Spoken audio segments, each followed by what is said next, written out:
Hola, bienvenidos a esta clase magistral. En esta clase vamos a hablar los grados de tratamiento. A ver, ya hemos mencionado en la anterior clase un pequeño esquema. Hemos hablado de que existen tres grados de tratamiento: el régimen cerrado o primer grado, el régimen general o el segundo grado, es decir, el régimen ordinario, y el tercer grado o régimen abierto.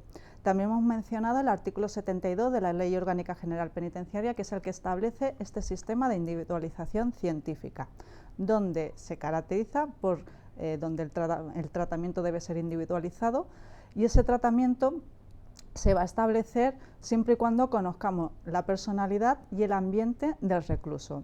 Va a haber una clasificación inicial, es decir, toda persona que ingresa en prisión se le va a clasificar en uno de esos grados, pero esa clasificación va a suponer no solamente la base, sino también la delimitación de ese marco jurídico, sino también del marco regimental en el que tiene lugar el tratamiento. ¿Qué quiere decir con esto?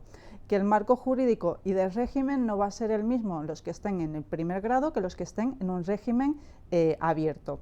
Lo que sí es verdad que estos grados se caracterizan por ser normalizados, dinámicos, son unificados y son flexibles. En cuanto al régimen cerrado, tenéis que tener claro que no es lo mismo un régimen cerrado que un aislamiento de la celda, ¿vale? El régimen cerrado es por tu peligrosidad, por el hecho que hayas cometido, y un aislamiento simplemente es una sanción disciplinaria dentro del centro penitenciario en el que estés. La modalidad de vida del régimen cerrado va a ser acordada por esa junta de tratamiento con un informe previo del equipo técnico y autorizada por el centro directivo. ¿Por qué he puesto esto? Para que os centréis sobre todo en el informe del equipo técnico. Vosotros como criminólogos es ahí donde estáis, en el equipo técnico, y podéis hacer todo tipo de informes a un recluso que esté dentro de un régimen cerrado, al igual que los que estén en un régimen ordinario o en un régimen abierto. Pero vosotros podéis establecer un informe indicando pues, la viabilidad de que esta persona tiene posibilidades de reinsertarse, de tal manera que va a haber una progresión de grado, pero también puede ocurrir que cuando estén en el segundo grado pues estiméis que haya una regresión de grado. Bueno, pues esos informes del equipo técnico es donde vais a estar vosotros. Va a existir un principio de flexibilidad, que es entendido como aquella herramienta que es útil para ser aplicada y conocer cuál es la conducta del interno, una conducta que puede variar dentro del centro penitenciario y puede volverse mucho más agresivo.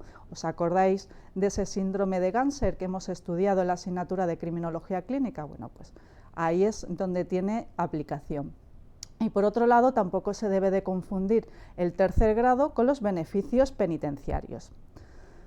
A ver, ¿os suena esta foto? Es Concepción Arenal, ya la habéis estudiado conmigo en Introducción a la Criminología, porque vuelvo un poquito hacia atrás en ese tema de la individualización científica, en ese artículo 72.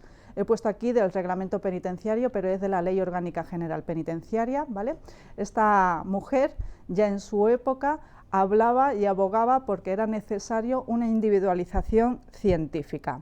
También os he puesto este libro de ella, Cartas a los delincuentes, donde se inculcaba o ella inculcaba una serie de valores y de principios hacia los presos, porque para ella lo principal era la educación de los presos y que se les respetase todos sus derechos.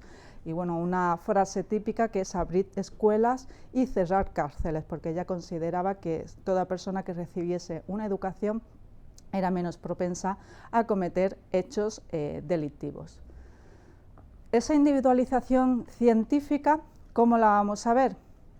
Bueno, pues a través de una relación directa con el tratamiento penitenciario, puesto que hay una relación directa con los presos que integran esos programas, con la asignación del grado según el grado de personalidad y el grado de peligrosidad, teniendo en cuenta además su actividad delictiva, es decir, toda su trayectoria delictiva.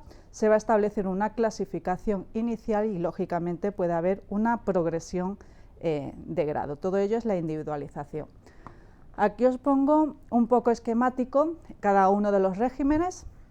El régimen cerrado es aquel que se caracteriza porque los sujetos o los presos que la componen tienen una peligrosidad extrema, o al menos son aquellos que no se pueden adaptar de una manera mucho más fácil a cualquier otro régimen.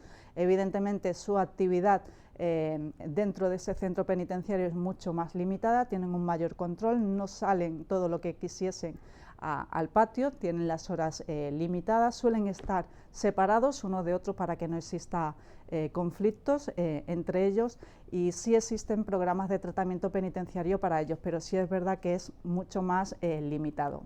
En cuanto al régimen ordinario o el segundo grado, para ellos la actividad prioritaria es un tratamiento penitenciario, ya que les va a acercar más a ese régimen abierto. Incluso existen para ello actividades complementarias.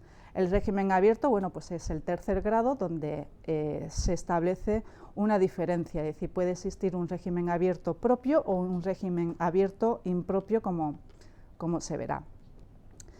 ¿Cuáles son las características de ese régimen cerrado? Ya lo hemos visto un poco anteriormente, es decir, están los presos absolutamente separados en celdas individuales, o al menos si tienen que compartirla, pues que se trate de presos que tengan al menos la misma personalidad, la misma conducta o incluso la misma peligrosidad.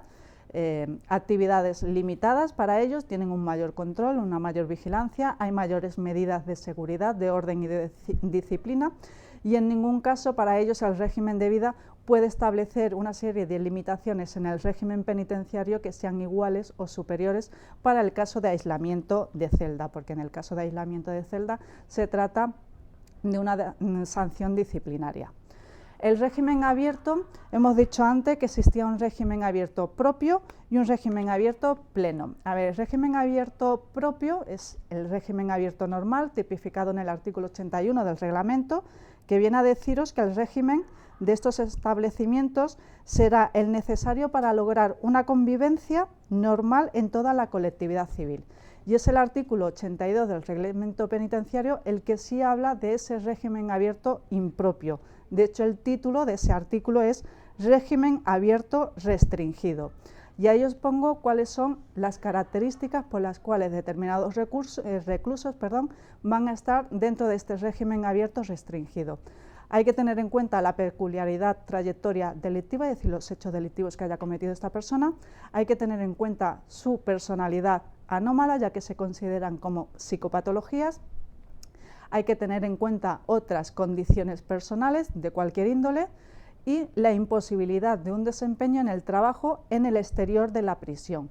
Evidentemente, también se va a tener en cuenta la ausencia del medio de subsistencia una vez que salgan estos presos, una vez cumplida parte de la pena privativa de libertad.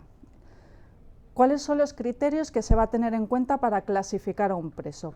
Evidentemente, la personalidad del preso, su historia individual, familiar, social y su trayectoria delictiva, la duración de la pena, el medio social al que ese preso va a retornar en el momento en que cumple la condena, y los recursos de los que disponga o las facilidades o dificultades que tenga el preso una vez vuelva a esa sociedad.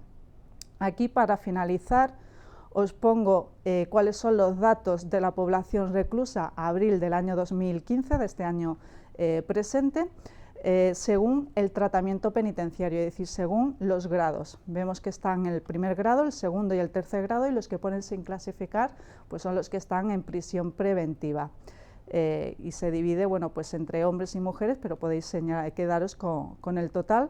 Solo hay unas 1000 personas que están en primer grado, frente a los 41.000 que están en el segundo grado. Muchas gracias.